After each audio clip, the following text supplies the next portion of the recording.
Hey listeners, thanks for dropping in. I'm Christy. And I'm Melissa, and this is Buried Motives, where we dig deep into the details of some of the most gruesome dirtbag murderers.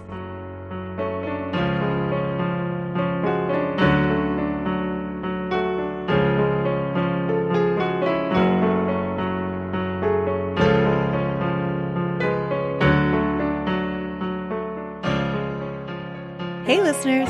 Welcome back to Buried Motives. We're glad you're joining us this week. Christy has a listener request. I do. It has been a hot minute since we did a listener request, so I figured today would be a great day to bring you, our listeners, a case that you asked for. These are always my favorite. They are pretty awesome. It's a great way for us to learn about cases we haven't heard before. That is exactly what happened with this case. I had not heard about it before. You know what my favorite part about listening to you tell me a story? Is all your hand motions that nobody else will ever see. They're just for me. It's true. I talk with my hands a lot. But I don't even realize that I'm doing it till I accidentally hit the mic or I hit the table or... So funny. She's Vanna Whiting it over here, people. I'm very animated. I am an expressive person. It's true.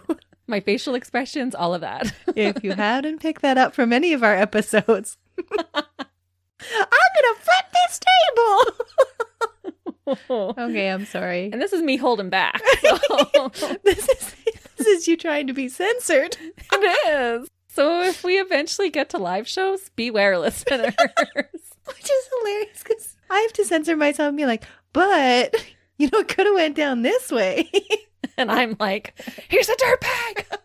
Throw him in the slammer. That's why we make a great team. We balance each other out.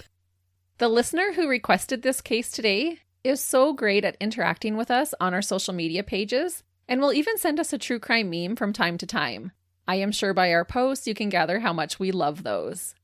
This case was requested back in April, and we are finally now going to cover it. Melissa and I do appreciate each one of you who send in case suggestions, even if we don't end up doing an episode on it. We look into each one and see if we can muster up enough information to share it with you all. At the risk of sounding gushy, I also want to say that we really appreciate you interacting with us on Facebook and Instagram. You get to know us a little bit by listening to us each week, and social media is a way for us to get to know you a little bit as well. For this week, we want to give a big shout out to Pauline for her case request. We have so many great listeners, and we appreciate every one of you. It is so much fun when we get to hear from listeners on a repeat basis. You really do feel like you get to know them. So keep them coming.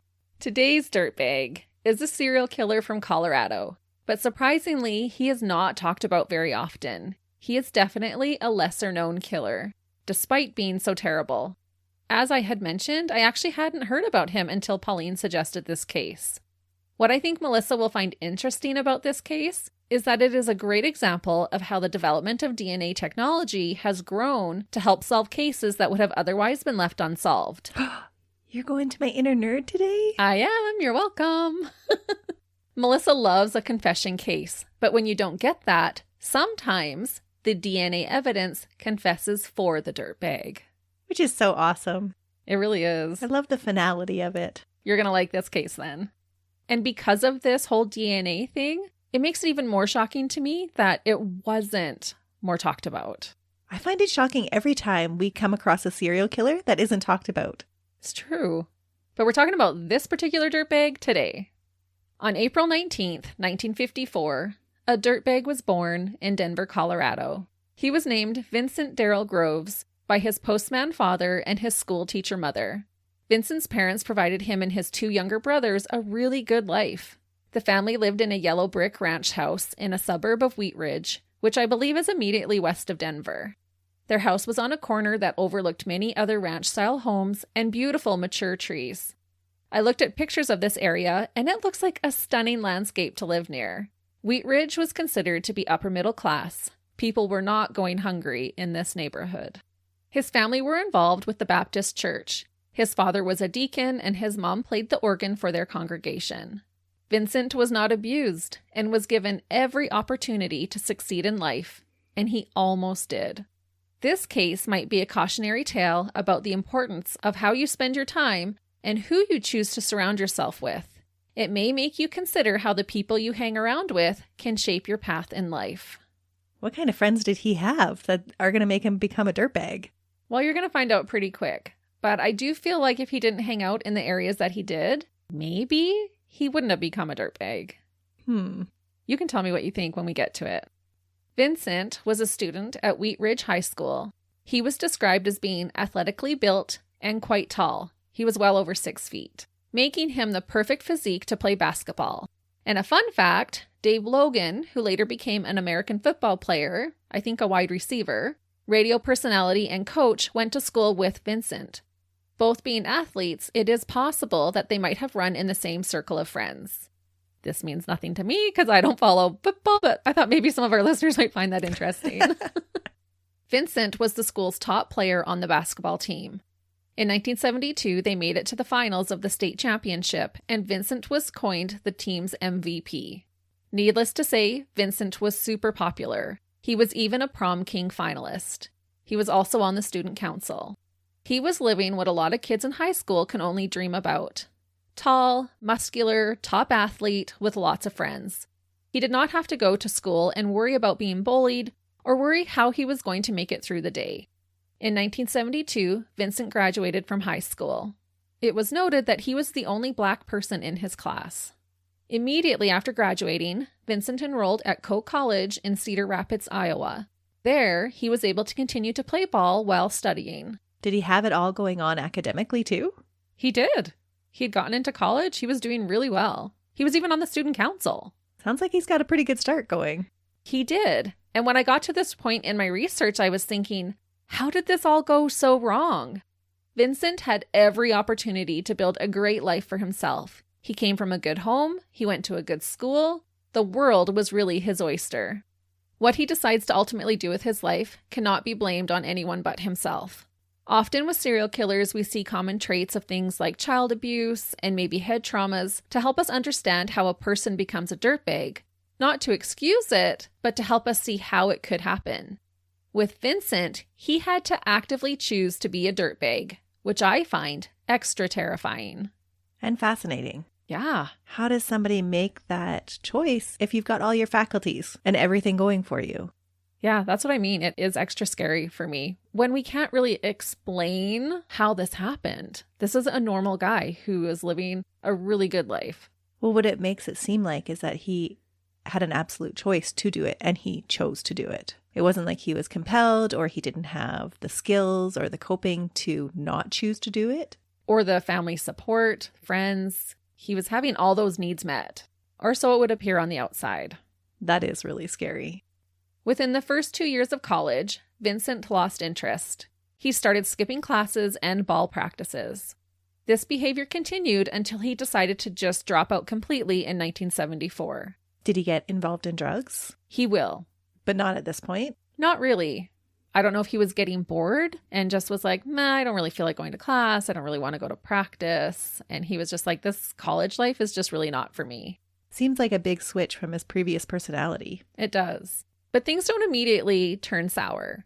He left Iowa and headed back to Denver, where he began living with his grandmother. People said that he helped to take care of her, and that's why he chose to live with her. She needed some help, and he's like, I'll stay with Grandma and help her out.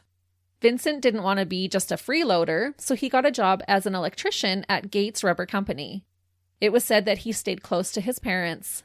There was no pressing family conflict, and they got together often. So even after leaving college, he's still doing okay. At first. None of this is making sense, Christy. It really doesn't, which makes this case so fascinating. Because I found lots of background information, but nothing that could explain how things go so wrong. I'm not sure what he felt that he was lacking in his life, or if he even did.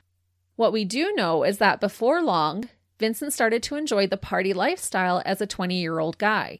At first, he would go drinking and frequent the red light districts in his area when he had free time and wasn't working. He liked to drink at a lounge in Denver called the New Yorker. Eventually, his friends became concerned about how much and how often he was drinking. So this is where we start to see some substance abuse. Before long, he was going as much as he could and was starting to hang out with sex workers and their pimps. He began to get wrapped up in this lifestyle, and crime seemed to be a natural progression for him. So it's not even like it was his friends from school. It's just all of a sudden he's just immersing himself in this red light district culture, for lack of a better word.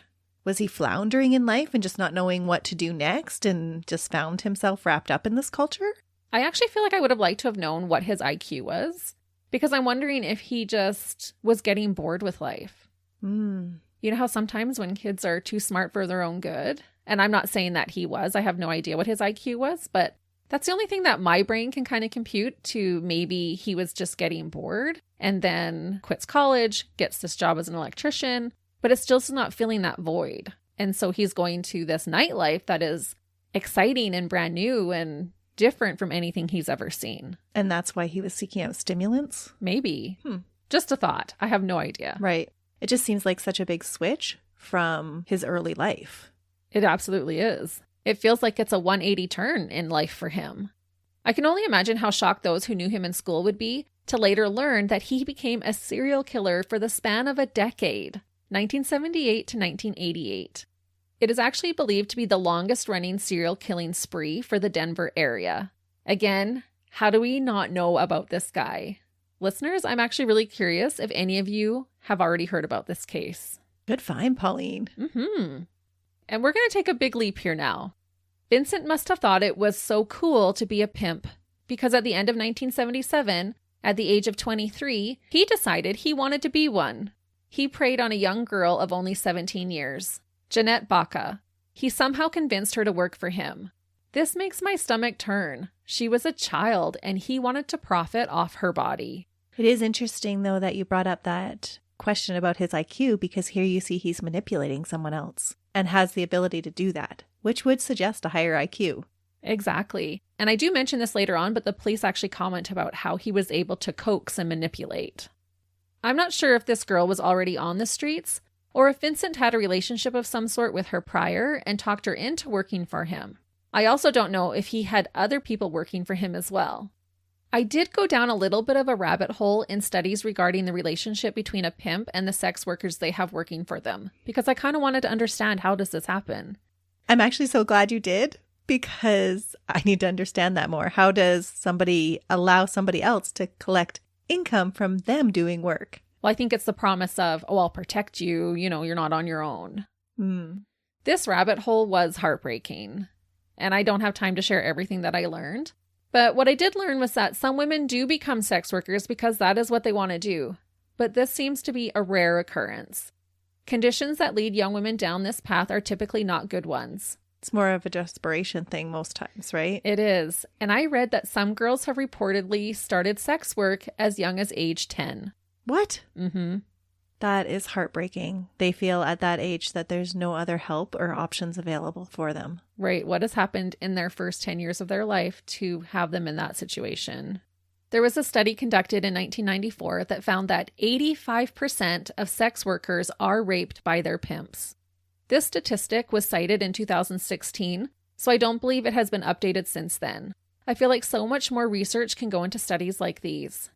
That being said, the study I found on womenslaw.org was conducted well after this case took place, so I feel like the numbers were likely relevant when Vincent wanted to become a pimp. I am hoping people involved in sex work today have more opportunities to safeguard themselves. All this being said, the reason I wanted to point out this heartbreaking statistic is because many believe that Vincent was not kind to Jeanette. I assume he was treating her like his property. Less than a year after getting mixed up with Vincent, Jeanette's dead body was found on June 11th, 1978, in a wooded area of Jefferson County. Police suspected Vincent of her death and brought him in for questioning. Jefferson County Sheriff Lieutenant Dennis Potter later said about the police during this time, quote, "One of the things that got them on Vincent Groves was they interviewed him for 3 or 4 hours and caught him in, they said, hundreds of lies." Oh, so he can't be that smart. Or maybe he just thinks he's the smartest one in the room. Could be. They also interviewed Vincent's cousin, who didn't say outright that his cousin killed Jeanette, but it was reported that he did unknowingly corroborate information that only the killer would have known about the case. For example, he said that Vincent came home that night with black charcoal soot all over his clothes. What the public didn't know is that the killer had burned Jeanette's clothing in a picnic area to try and hide evidence. Okay, so this is murder number 1, and why does it go on to murder number 2? Oh, it goes on to murder a lot. Lieutenant Potter said, quote, "Put those things together with his lies, and though we can't prove it beyond a shadow of a doubt, we're confident he's the one who did it. We have no information or evidence to lead us elsewhere. But sadly, police could not gather any concrete evidence against him, and he was never charged with her murder. He was set free to evolve into a serial killer. That must be one of the most frustrating things for police officers, to know, yes, we know he did it, but not to have physical evidence enough to have him prosecuted. I cannot imagine how frustrating that would be. Like, this is our guy, but we have to just let him go. Oh. I actually found Jeanette's case profile on the Colorado Bureau of Investigation website, and it saddened me to see how little information is listed about her. Her case status has remained open and will likely never be proven. That is so sad. Not long after Jeanette's body was found, Vincent met a 21-year-old woman named Norma Jean Halford. She was from San Jose, California. I assume they became romantically involved because they quickly began living together. So I guess at this point he had moved out of Grandma's house. On August 24th, 1979, a soldier from the American Army came across an abandoned vehicle on the side of a mountain road just outside of Georgetown. He reported the car, and it was traced back to belonging to Norma. Norma was never seen again. Her body was never found, and no one ever heard from her. It is highly believed that Vincent murdered both her and Jeanette. It does sound very suspicious. Mm-hmm. By the end of this year, 1979, Vincent's drug use went from recreational to a full-on addiction. By this time, he was living in a house in Denver and started selling cocaine, heroin, and marijuana. It sounded like this house was the place to go to play poker and snort lines of coke. He's running his own crack house. Yes. So once drugs are involved, then you don't know what kind of personality you're getting. Yeah, it makes him that much more volatile for sure. But it could also explain how he takes a great big huge leap from what he was growing up to the dirtbag he becomes. Right. He's definitely already become a dirtbag at this point. But I think, like you said, bringing in these drugs, it's just going to exacerbate the situation. He's going to get that much more dangerous, which we will see, unfortunately. Around this same time, Vincent began dating a woman named Janet Hill. They stayed together for a couple of years, living in a second-floor apartment on Pearl Street in Denver. Despite Vincent disappearing for days at a time, the couple became engaged. In hindsight, I bet he was terrorizing women during these days when he didn't come home. A few days before their wedding, on March 23, 1981, someone who Vincent had gotten messed up with broke into their home and left a gun sitting on the windowsill as a threat. The couple immediately packed up and moved in with his parents for a short time. The two were married in March of 1981, a month before Vincent's 27th birthday. It was said that Vincent spent their wedding night getting high while Janet slept. Oh, that sounds fun. Not how most people want to spend their wedding night. No. And that's all we'll say about that. Yeah. As his drug addiction grew, Vincent was described as being volatile. He was becoming unpredictable and not in a good way. Vincent quit his stable job at Gates Rubber Company to work as a janitor. As a janitor, his hours were not steady, and this became a source of contention between him and his new wife. A shortage of work hours would bring a shortage of pay, which, as any adult knows, a shortage of funds greatly increases the stress in your life. Absolutely it does.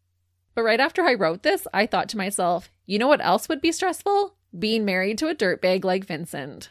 That's true too. And I'm sure it was pretty stressful for him trying to cover up all of his crimes. Not that we feel for him at all. Stop laughing at me. But it would lead to him doing more dirtbaggery. It's true. No, you redeemed yourself there. I totally agree. That was my thought process, but sometimes it comes out as poor Vincent. Really, what it is I can understand the breakdown that might have happened there. Oh, absolutely. For sure. On August 14th, 1981, so just 5 months after being married, Vincent went on a camping/fishing trip and would use this opportunity to strike again. Vincent's victim was a 17-year-old girl named Tammy Sue Woodrum. She was his friend's daughter. Was he still pimping at this time secretly too? I didn't hear any more about pimping after that kind of beginning part, but he could have been. He was selling drugs. He seems to be attracted to teenage girls. Yes. Most of his victims are younger girls, later teens, early 20s. He had the niche to manipulate them. Right. But this was his friend's daughter, which to me just makes it so much worse.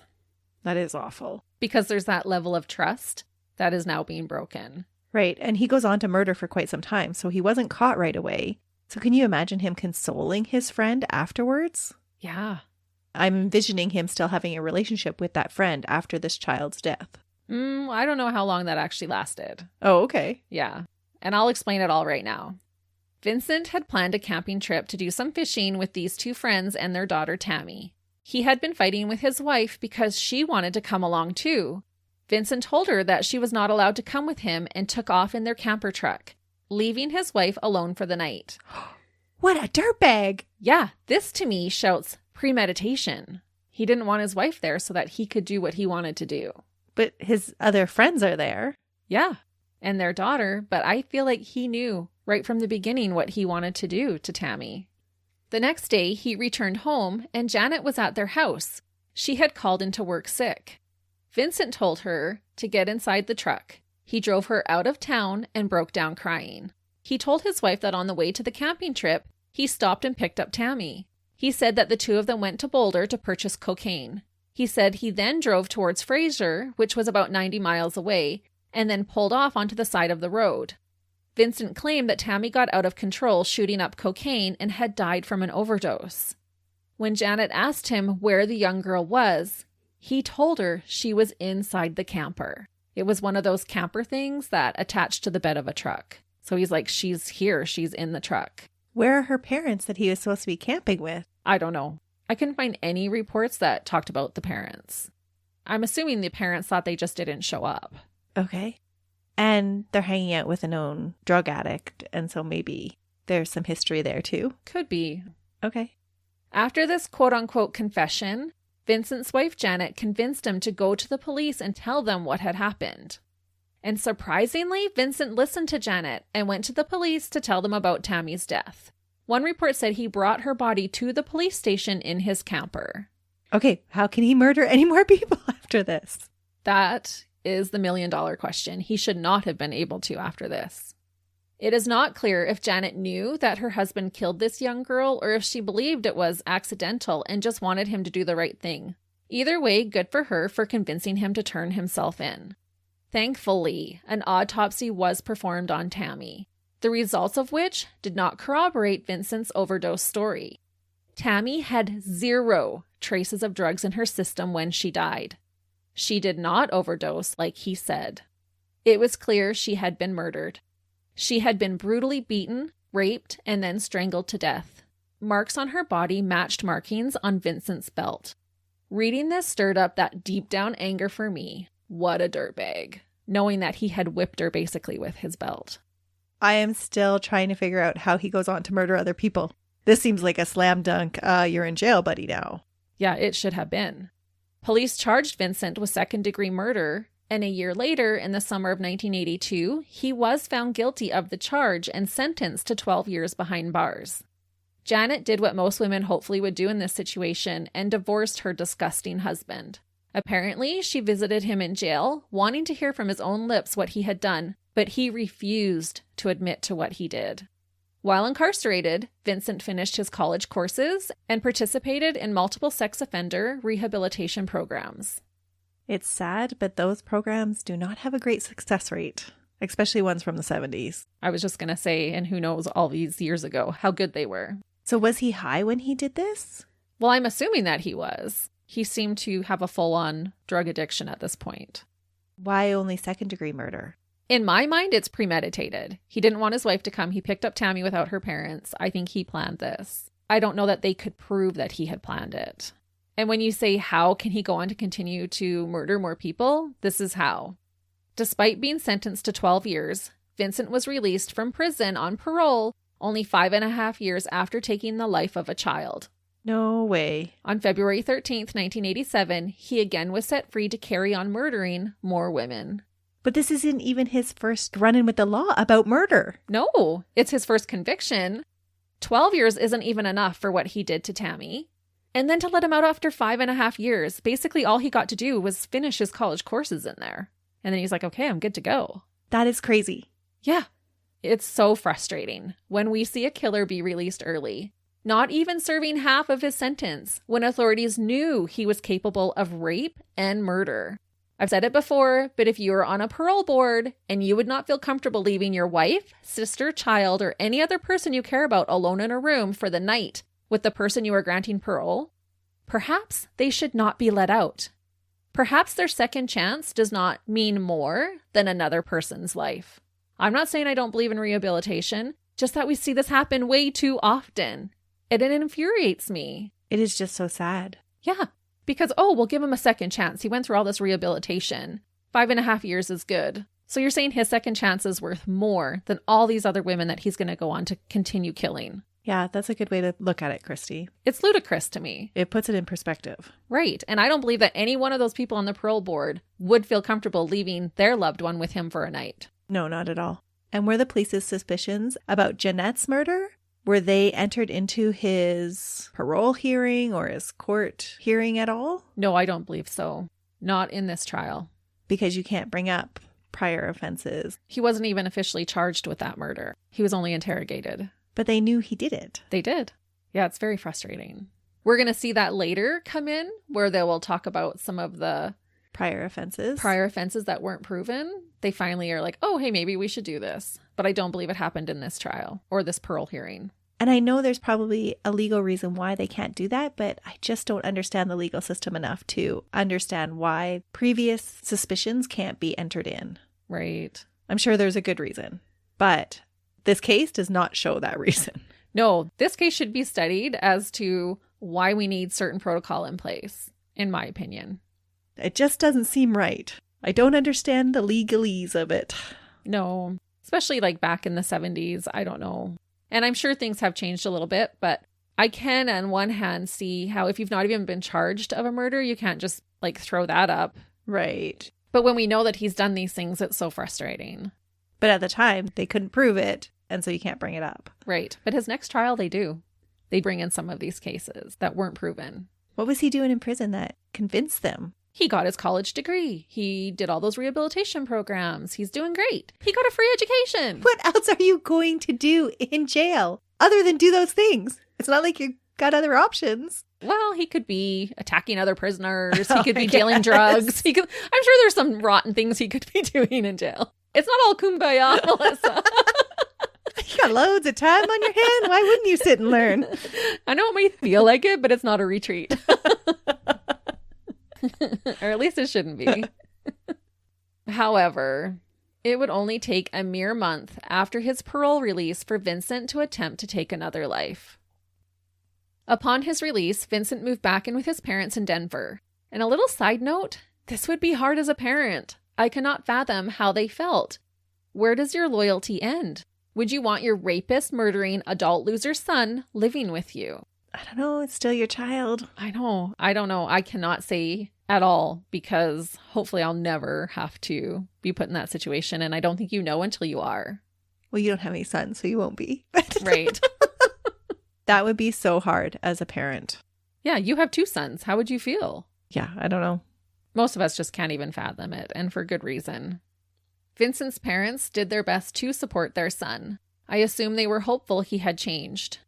Vincent's father helped him purchase a 1978 blue AMC Concorde and get 2 different janitorial jobs, one at a local church and the other at a department store. However, almost immediately, Vincent started spending his free time in the red light district, an area on Colfax Avenue that was known for sex work and drug deals. It was said that because Vincent was driving a brand new car, it put many sex workers' minds at ease when he would pull up to them. Why would that be? My guess would be it's not this ratty old car like, oh, this guy's got it together. He's got money. He's doing fine. He's got a reputation to uphold, so he's not going to be a dirtbag. Maybe. Just that false sense of security. Right. It's a bad stereotype to have, but I'm assuming it's the same how you might be walking down an alley, and if one person looks like they haven't showered in a week and look a little, unkept compared to a guy dressed in a really nice suit, how you would have that false security of, oh, I'd rather walk down the street with this clean-cut guy than the guy who looks like maybe he'd grab me. Right. It shouldn't be that way, but that is a stereotype that exists. Dirtbags come in all sizes. Yep. Smelly or not. That's right. That's one thing we've learned while doing this is that anybody can kill you. Yeah. Sadly. Vincent surveyed the area until one night he happened upon 20-year-old Sheila Washington. She was a sex worker on Colfax Avenue and agreed to be hired by Vincent. He offered to pay her $200, 10 $20 bills that he said he had just won at the dog track. Today that is over $540 US and almost 730 Canadian. On the way to the motel, Vincent stopped and bought $100 worth of crack cocaine, again, which is $270 US and $365 worth Canadian today. Where's he getting all this money from? Yeah, I'm pretty sure it wasn't from his janitorial jobs. No, and he just got out of prison, so it's not like he had it saved up, and he's got quite a hefty addiction, so I'm sure he's spending all of his money on blow. Probably, but he said he had won the money at the dog track. Okay. So I guess we're adding some gambling in there too. Inside room number 8 at the El Patio Motel on Colfax, they first got high together, and then Vincent quickly became physically violent with her. Sheila didn't see this violence coming. She said she started to take off her clothing while he sat on the bed watching. Vincent told her to leave on her bra and underwear so he could take it off himself. When she stopped to take a hit from the crack pipe, Vincent told her he wanted to show her how he got high in college. I question if this quote-unquote high had anything to do with drugs at all, or if he was cleverly referring to the high he got from hurting women. That's what it sounds like. Yeah, that's where my mind went. Because I don't think he had a big drug problem in college. Or at least it wasn't known about, maybe? Maybe. It was just a creepy thing to say. But that would explain his change in behavior and all of a sudden not wanting to do basketball, not being interested in his classes, if his drug addiction did start back then. Could have been. I think he was more functioning back then with it. Mm-hmm. If he was. Vincent walked over to her and placed the pipe to her mouth. She breathed in, closed her eyes, and held her breath. Vincent was over a foot taller than Sheila. She was only 5'3" and a petite frame. While her eyes were still closed, Vincent quickly grabbed his hands tightly around her neck. Sheila screamed and fought for her life. As they wrestled, one of her feet hit the glass coffee table in the room, making it shatter all across the floor.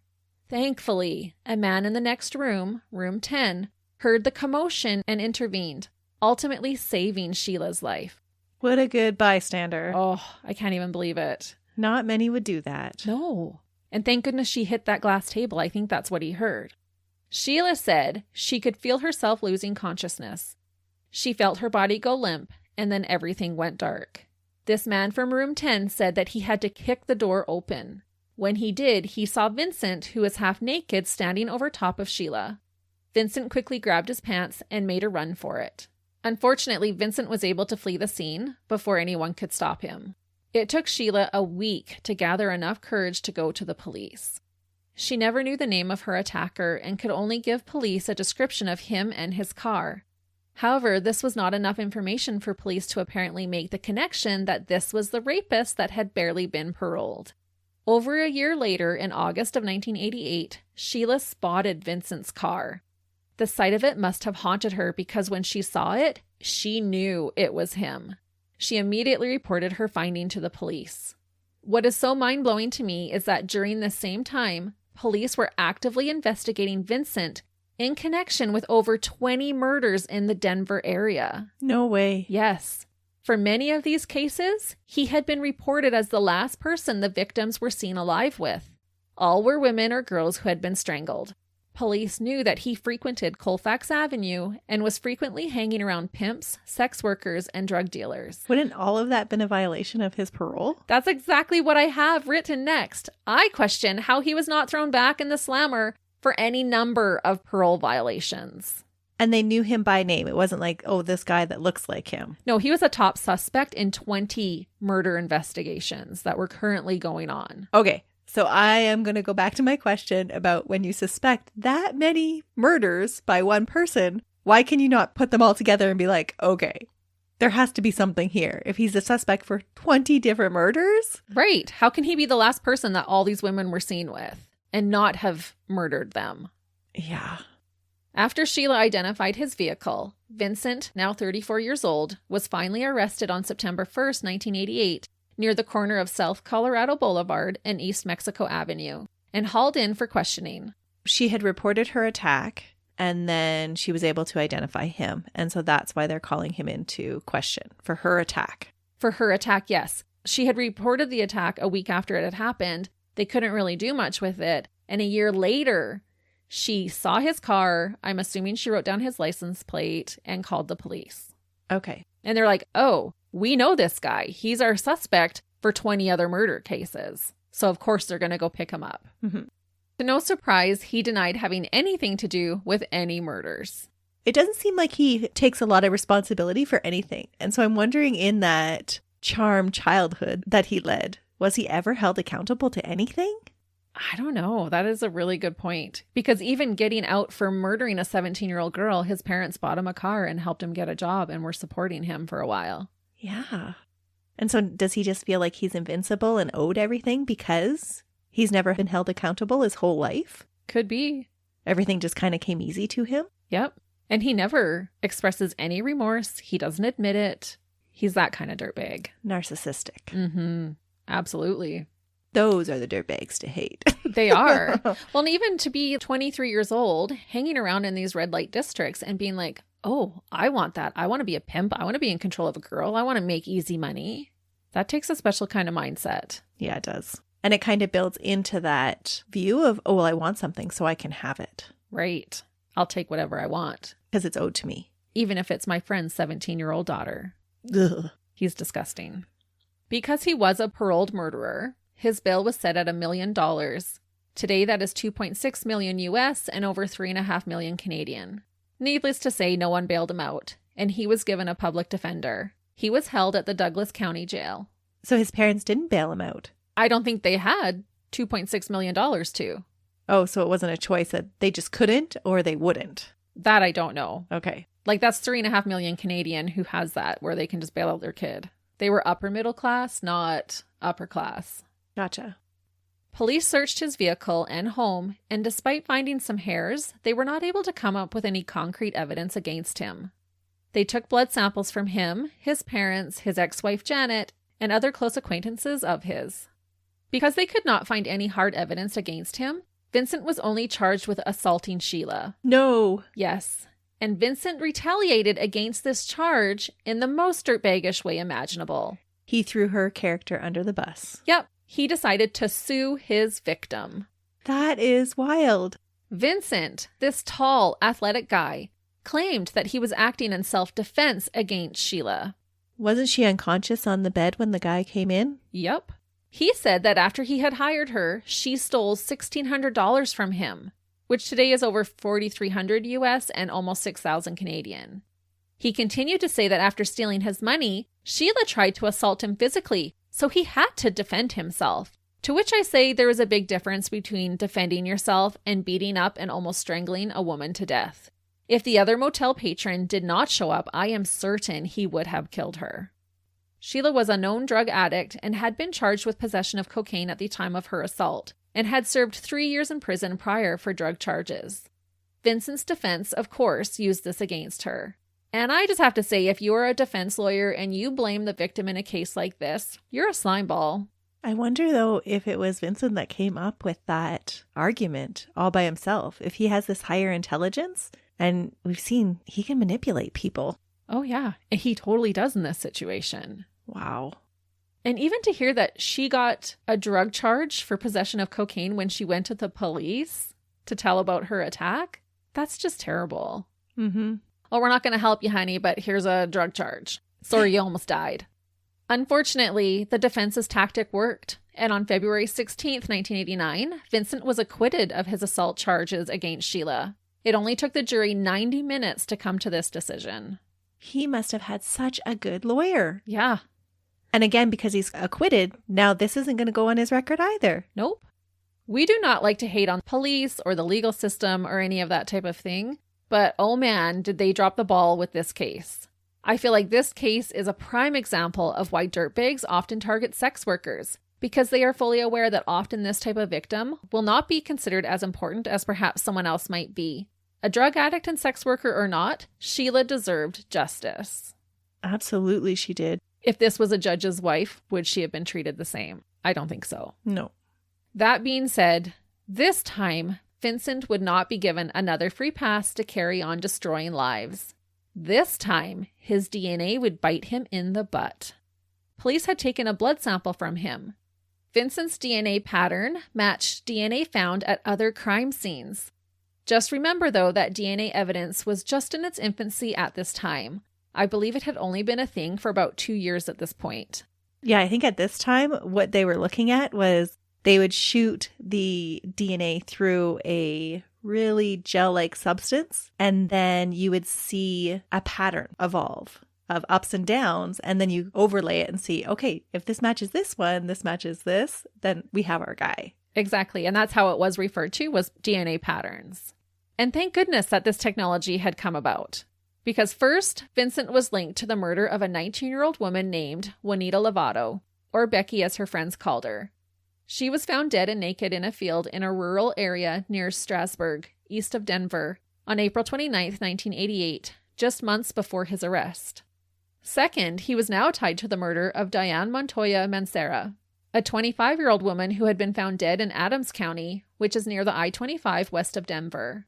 Her body was discovered on July 25, 1988. Both of these women were working in the sex trade industry at the time of their murders, and both had DNA branding in their underwear that matched patterns in Vincent's DNA structure.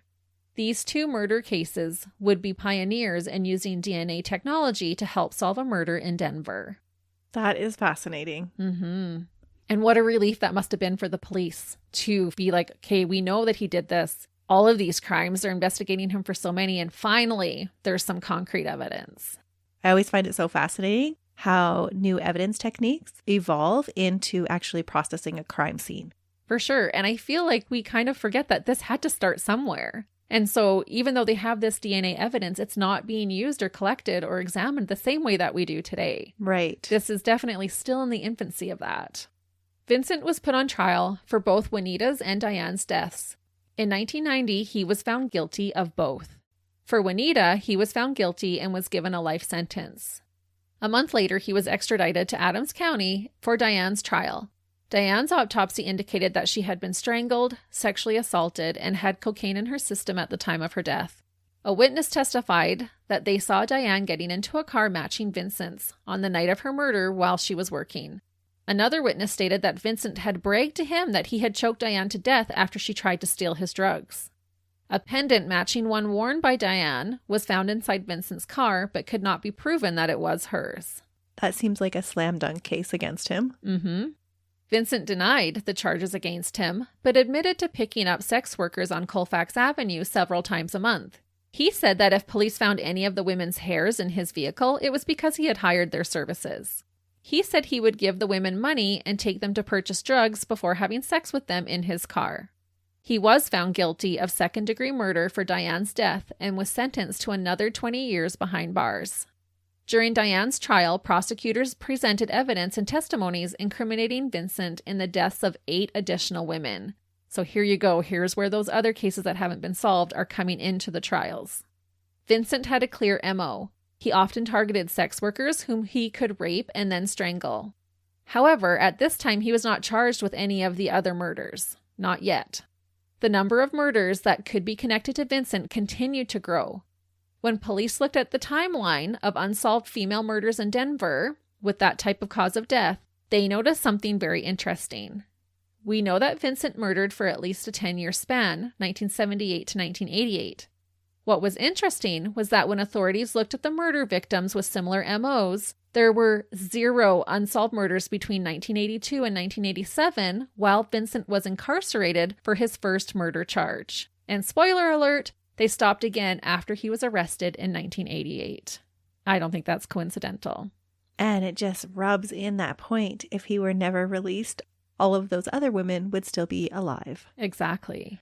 As I said, most of these women were beaten and strangled to death. Their bodies were strewn about in isolated areas across 5 counties, from Weld to Douglas, which is over 113 miles or 180 kilometer span. Vincent tried to appeal his convictions.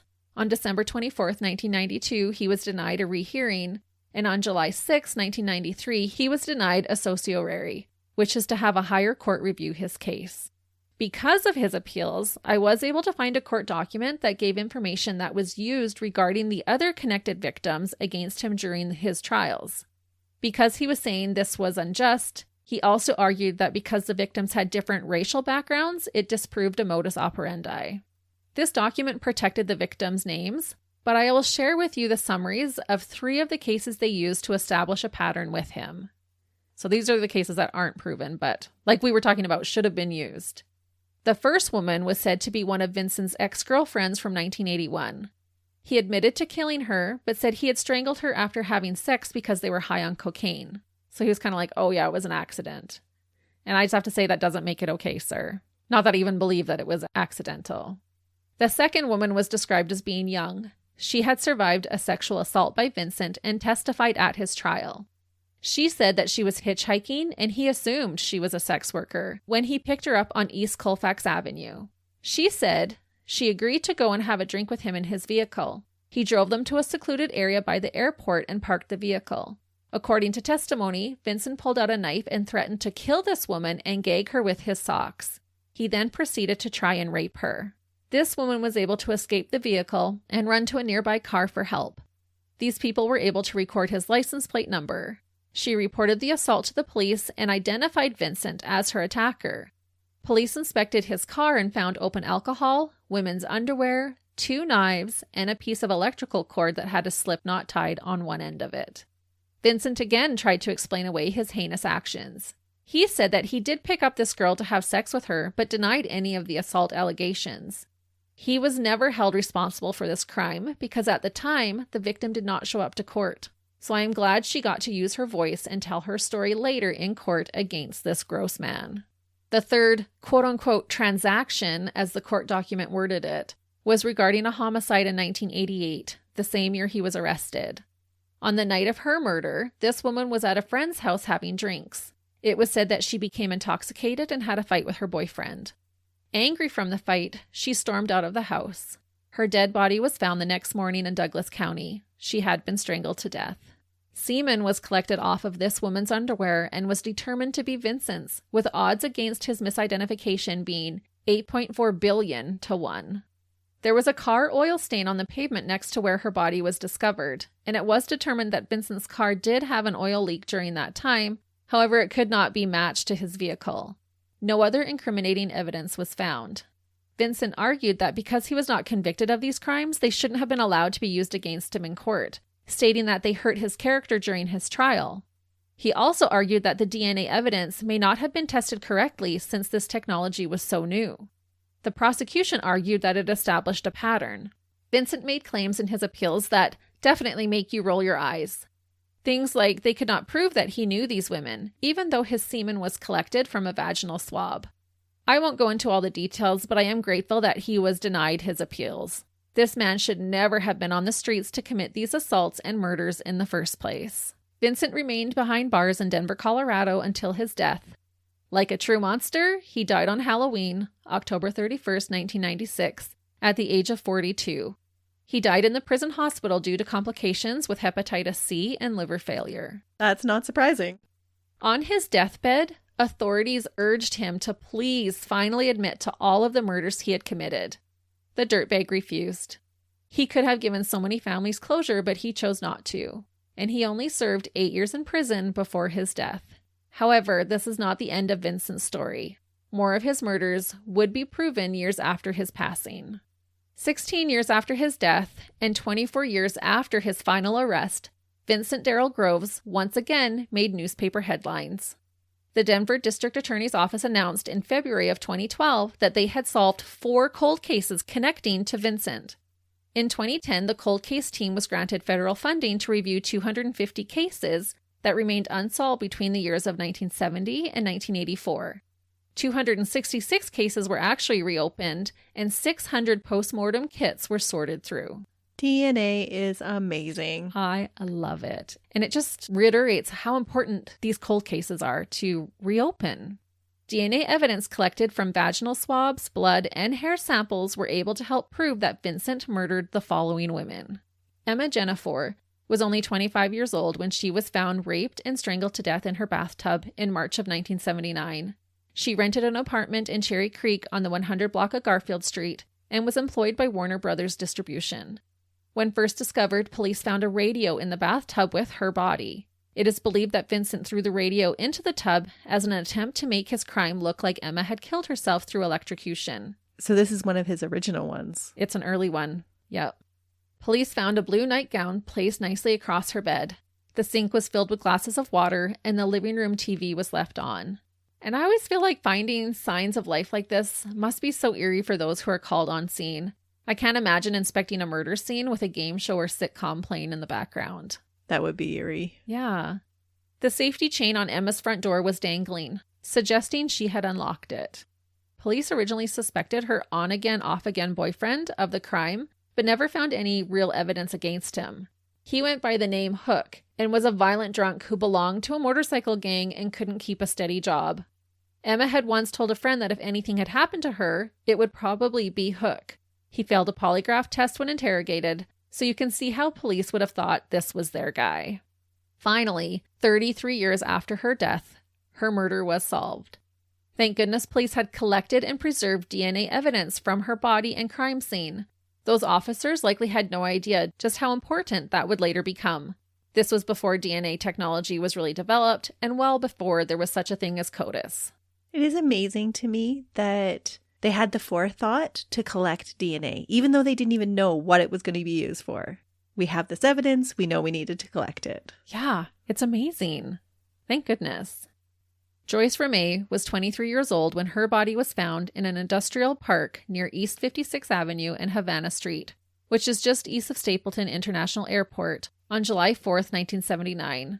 He honestly didn't seem to have a cooling off period. It seems so many, even in the very beginning. Yes. So it makes you wonder then, how many did he actually do during the whole period of time? Oh, I think there's more than they even suspect him of.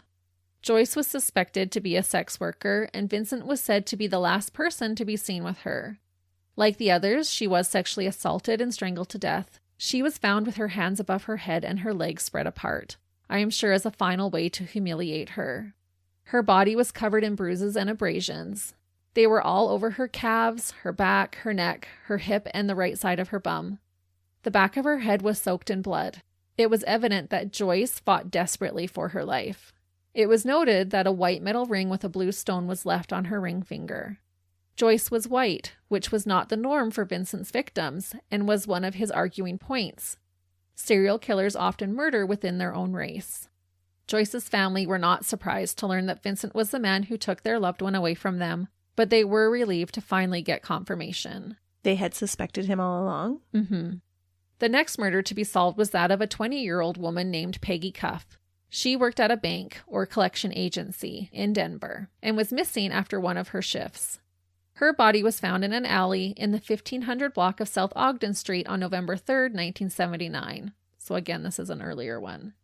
The alley where she was found was just 5 miles from her work and 9 blocks from the University of Denver campus. She too was raped and then strangled to death. Her crime scene photos were said to be disturbing. She was found face down on the asphalt, only a few feet from where a bunch of weeds were growing. She was wearing blue corduroy pants that looked like they had almost been completely ripped off her body. The officer who studied her case basically said that it looked like she had been thrown on the ground like garbage. They were all from 1979. What the heck was he doing in 1979? I can't imagine that he didn't do more. It was just out of control. Well, he was out of control to begin with in 1979. Yeah. And that was only a year after starting murdering. Because 78 was his first one. That we know of. Yeah. And then 79, we already have evidence of the 3 women that he killed and the one that he attacked. Right. It would make sense that he would feel invincible enough to move on to somebody that he knew. Oh, for sure. By that time, if he had killed already so many. Yeah. Just think even after you've worked in the same job for 10 years, how much more your confidence grows of your ability to do that job. So he probably viewed this the same way. The final cold case to be solved was Pamela or Pam Montgomery. She was believed to be Vincent's last victim before being arrested. Her strangled body was also found in an alley in Denver. She was 35 years old and was a sex worker who worked on Colfax Avenue. A witness later testified during the investigation of her death that they had seen her get into Vincent's car with him on the day she died, but they couldn't be 100% certain. Apparently, Vincent's car was pretty ratty at this point and made a lot of noise. And this witness said it not only looked like his car, but sounded like it too. A second witness said they saw a car matching Vincent's stop in the early morning hours and dump her body into the alley in the 1700 block between Locust and Layden Streets. This witness happened to be up early because he was heading out to participate in a triathlon. As he was putting things in his car that he would need for the day, he said he saw a tall black man get out of a blue car with the headlights turned off and pull what looked like garbage out of his trunk to discard on the ground. It didn't take this witness long to realize that what he thought was trash was actually a body. He immediately ran back into his house to call the police. As he did so, he could hear the car pull away. He also described the same chugging sound coming from the car engine as the first witness had stated. This murder happened on August 14th, 1988, around 2 weeks before Vincent's arrest. This tells me that he had no intention of stopping anytime soon. In my opinion, he would have continued to kill women any chance he got until he was either caught or dead. It's just so mind-boggling to me, though, that they all suspect him of it, but nobody's bringing him in. Yeah. It really was a series of unfortunate events with him. Okay, so I just have to understand this. These witnesses are coming forward and they're saying, yes, it was this guy with this kind of car, and he is known to police for being this tall. He's known to have this ratty car. He's known to them, and yet they can't bring him in for questioning even? They were never able to get concrete evidence against him. It was all circumstantial. I guess it wasn't until 2012 that they linked their DNAs. Yeah. And that's why I'm so grateful that these cold cases were reopened. It is highly believed that Vincent murdered way more women than was even proven, well over 20. Even though their homicides have not been proven yet, before we end, I do want to briefly mention the name of some of the other possible victims that we didn't discuss, but that are, like I said, highly believed to be Vincent's. Rhonda Fisher, age 30, found in a culvert in April 1987. Carolyn Buchanan, age 35, found 2 days before Pamela on August 12, 1988. Faye Johnson, age 22, found on a road on January 30th, 1988. Zebra Ann Mason, age 19, an honor student found in her car in September 1987. Juanita Mitchell, age 25, found April 1981 in a motel room. Pamela Morgan, only 17, found June 2nd, 1981, also in a motel room. Cynthia Boyd, age 19, found in February of 1980. And a Jane Doe found under a bridge on August 12th, 1988. That is a lot of women. And that's not even listing them all. What I did learn too, though, was there was a couple of women who were on his list that the DNA evidence proved someone else had done. That's interesting. Yeah, so there was 2 for sure that were taken off of his list because they had proven it was someone else. Investigators have not given up hope in trying to prove Vincent murdered these women and link him to any other cold cases that he might have caused. A representative from the Denver police station stated, quote, "Part of the problem is that not all of the unsolved homicides may have biological evidence or DNA evidence.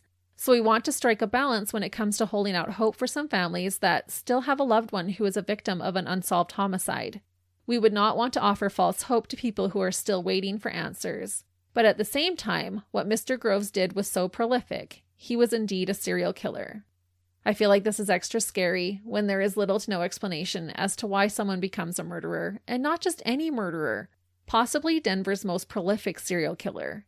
Vincent's own family were said to be caught by surprise and couldn't bring themselves to believe that Vincent had committed these terrible crimes. I'm not surprised by their attitude towards it. It was like it was a double life. It was not the boy they had raised or had known. Really? Was it? I don't know how you have a guy with that big of a drug addiction and you're not picking up on that. Well, at this point, I would think so too. And DNA evidence to prove it. Vincent used his size to overpower women. He was said to be intelligent and used his wits to coax women into doing what he wanted them to in order to get them into vulnerable situations. He mainly targeted women who were addicted to drugs or worked in the sex industry. He would violently rape and strangle them and then dump their nude or partially clothed bodies in fields, alleyways, or any other place that he felt he could discard them without a second thought. Officer Yearling, who worked on the cold cases, said, quote, "He was opportunistic. If the chance presented itself, he took it." Officer Morrissey, who also worked on the cold cases, said, quote, "This man destroyed lives. He destroyed families. We figured that he was killing 2 women a month. He was maybe the most prolific serial killer in the state of Colorado. I believe we'll link him to more." And that is the case of a convicted murderer and rapist who was set free on parole to become an even bigger monster. A man who murdered with momentum, the douche canoe dirtbag, Vincent Groves. It is amazing to me when DNA can solve cold cases from that long ago. Yeah, how wonderful. To bring closure to those families. Yeah, at least to give them some answers, some concrete answers. Mm-hmm. But I am just shocked that he was able to get away with it for that long. And they all knew it was him. Right. All those murders that happened in the 80s shouldn't have even been allowed. He should have went to jail for life after being convicted of Tammy's murder. Mm-hmm. It happens all too often. It really does. So thanks again to Pauline for recommending this case. We hope that you guys will continue to send those in. And we also hope that you'll join us again next week when Melissa has another case. Until then, see ya. Bye.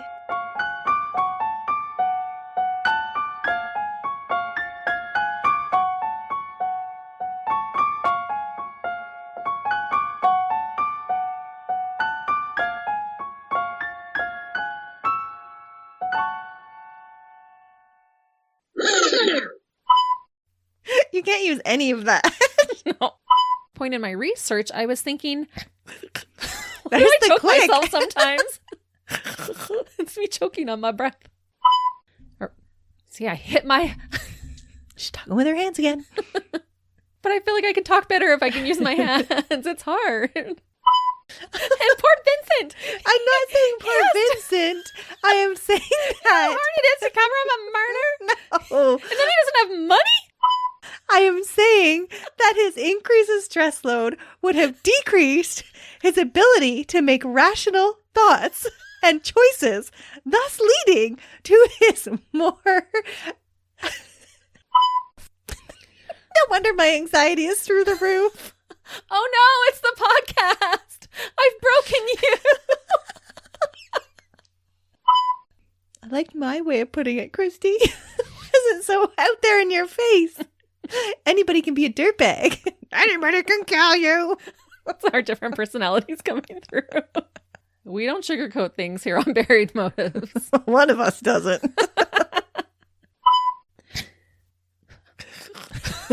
She needs to learn how to breathe. Vincent's DNA pattern matched DNA. Vincent's DNA. Breathe, Christy. Vincent's DNA matched. Pattern matched. Douche canoe.